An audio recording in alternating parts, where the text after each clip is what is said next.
président de l'ADEC, rapporteur du budget de la collectivité. Bon, je crois qu'à ce stade, et on l'a compris, pour bien connaître vos qualités techniques sans flagornerie et votre compréhension des dossiers, que l'enthousiasme, de manière large, n'était pas de mise. On le disait un peu plus tôt concernant la DSP. On évoquait pour notre part, du côté d'Avancemo, une sensation de fin de cycle. C'est cruellement vrai, y compris concernant ces orientations budgétaires. On ne souhaite pas, à ce stade, polémiquer ni refaire le même débat que lors des années précédentes. Ce qui nous gêne profondément, je dois l'honnêteté de le préciser,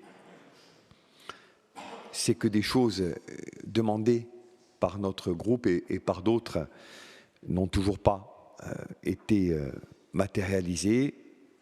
Vous nous rétorquerez, Louis ou un autre, qu'on exagère, que c'est pas ça, que la bouteille ou le verre sont à moitié pleins, et tant d'autres choses.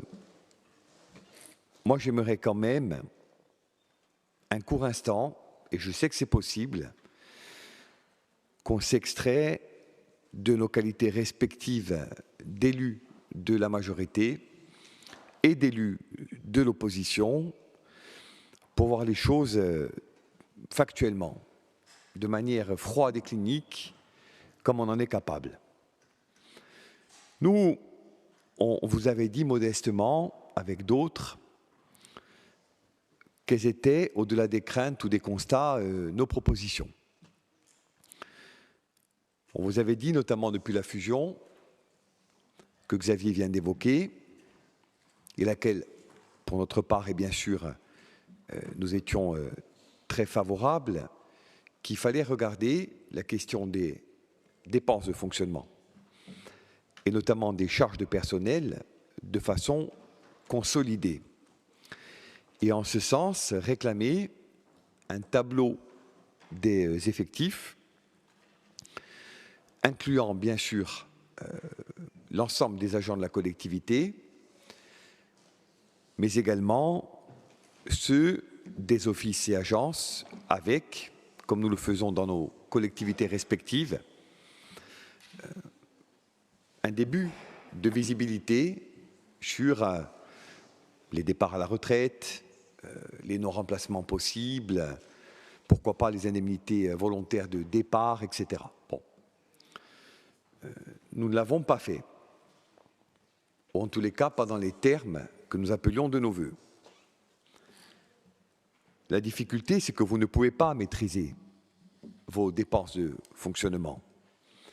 En revanche, quand vous êtes confronté, comme c'est le cas cette année, à une baisse significative de vos recettes, vous êtes dans une équation qui, pour difficile qu'elle était, devient insoluble.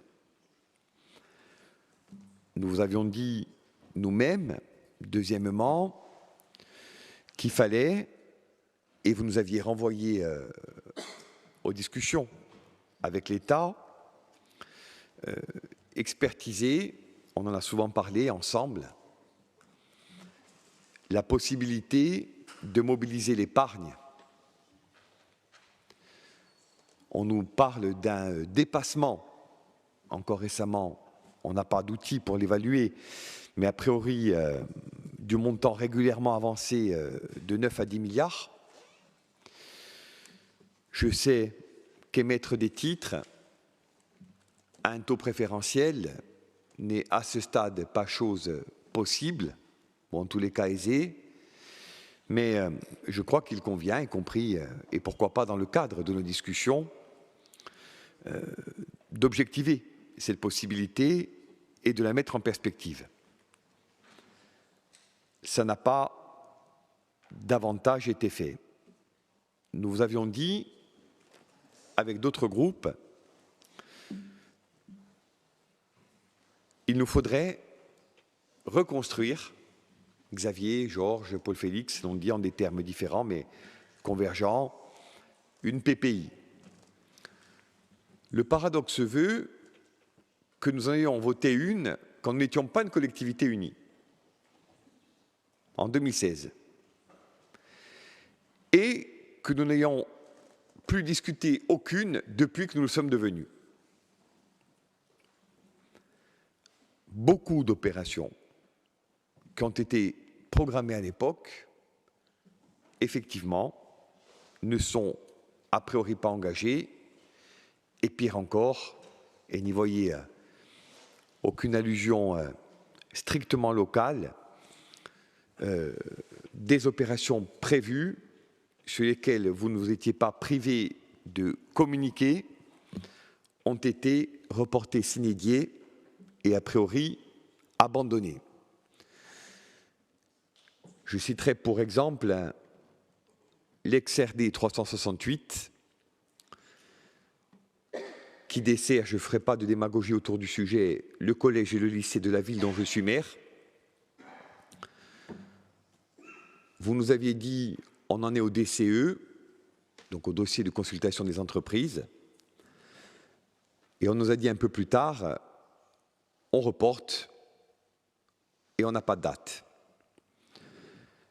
Si 1500 enfants n'y passaient pas tous les jours, je ne vous courrais peut-être pas derrière, et d'ailleurs je ne cours derrière personne. Mais quand je vous dis, sur Pifano, on a un sujet, vous me dites on ne s'est pas compris, c'est pas ça. Après je vous dis la filière bois, on a répondu à un appel à projet, etc. On n'a pas reçu les sommes promises. Non, non, c'est pas ça. Les travaux envisagés ici ou là, non mais c'est pas ça. Je vous ai écrit, vous ne m'avez pas répondu. Je vous ai demandé, nonobstant les engagements financiers et de travaux, des choses importantes pour le territoire, quant du patrimoine de l'ancien conseil départemental. On en parlait avec Tony en Casinque. Je pense à la gare de Foleli, ou à Porto-Vecchio, à l'ancienne maison dite des Moustiques, vous sont demandés pour rester dans le public, pour supporter des projets d'intérêt général. On n'a pas de réponse. Moi, je ne veux pas y voir de lien politique ou politicien. Je veux simplement poser un constat qui est dur, mais qui est obligatoire. C'est que oui, on a un sujet de fonctionnement qui aujourd'hui a atteint une limite. Et quand on disait ce matin, à la faveur du débat sur les évolutions institutionnelles, nous n'avons plus, et le président du conseil exécutif citait à raison, les communes, les moyens de fonctionner,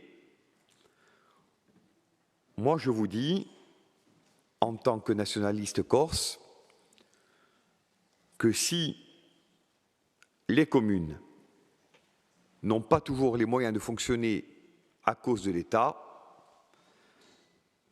le moment est venu de dire qu'elles sont aussi en difficulté à cause de vous. Eh oui. Alors, on en discute. Mais moi, je vous ai démontré par A plus B.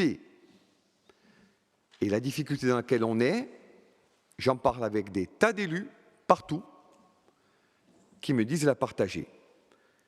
Et je vous épargnerai même la liste que j'ai commencé à faire des entreprises qui attendent depuis des mois, parfois des années, que la collectivité les paye pour les travaux réalisés. Alors, il y a la part qui vous incombe. Je passe vite. Il y a la part qui incombe au système institutionnel dans lequel on est. Moi, je ne vais pas être beaucoup plus long. Mais je vais terminer avec quelques idées. Premièrement, je pense très sérieusement que c'est, au-delà de la présentation technique, de la sincérité de l'orateur, de la qualité intrinsèque du document proposé, le débat le plus douloureux que nous ayons à vivre, parce qu'il n'offre pas de perspective nette, en tous les cas du point de vue qui est le nôtre. Deuxièmement, vous l'avez dit, vous avez parlé de sobriété. On ne va pas faire un concours de synonymes, mais je crois effectivement que la tendance triennale 2024-2026, sans que je sois prophète ni que je dispose de tous les éléments pour le dire et la caractériser, elle ne devrait pas, a priori, être mieux disposée. Donc à périmètre constant, en empruntant 100 à 120 millions d'euros par an tous les ans. Vous nous mettez collectivement dans une situation qui, je le redis, n'est pas entièrement de votre fait, mais qui nous met dans une difficulté qui, elle, devient vraiment rédhibitoire. Je vais finir là-dessus. Le DOB, ce n'est pas a priori un tour de chauffe entre groupes d'opposition et majorité. Ce n'est pas un concours d'éloquence, même si on n'est pas obligé de se cantonner au vocabulaire technique ou technocratique. On peut aussi dire les choses politiquement, parce qu'un budget est le premier instrument d'une politique. Mais ça doit aussi être le moment où des tendances sont posées qui, pourquoi pas, appellent des corrections jusqu'au budget primitif et encore après du budget primitif jusqu'aux décisions modificatives que vous pourriez être appelés à prendre. Donc, je m'arrêterai là en disant paradoxalement, au-delà du constat désespérant, mon petit espoir d'un débat qui porterait en germe des solutions partagées et des réponses concrètes. Si tel devait être le cas, alors il n'aurait pas été vain. Nous le verrons d'ici un mois. Si à l'inverse, le budget qui nous sera proposé vient confirmer, en dépit de ce qui a pu être dit par l'ensemble des groupes, les grandes tendances que vous nous proposez, alors oui, l'inquiétude et même davantage demeureront, et avec elle, cette idée qu'après le débat relatif aux évolutions institutionnelles et le vote heureux de la DSP pour Paris, s'invite avec puissance et cruauté le principe de réalité dans cet hémicycle. Je vous connais pour la plupart, je vous sais militant, donc enraciné dans des réalités, mais je crains de dire que c'est moins le cas aujourd'hui en matière budgétaire que ce n'était le cas auparavant. Et que cette perspective, je l'ai dit, elle nous inquiète et elle nous interpelle. Donc, conclure en appelant une nouvelle fois à cette réflexion partagée et pourquoi pas à un budget qui, le moment venu, vienne apporter des réponses aux questions qui ce soir, je le crois, ont été très largement posées. Je vous remercie.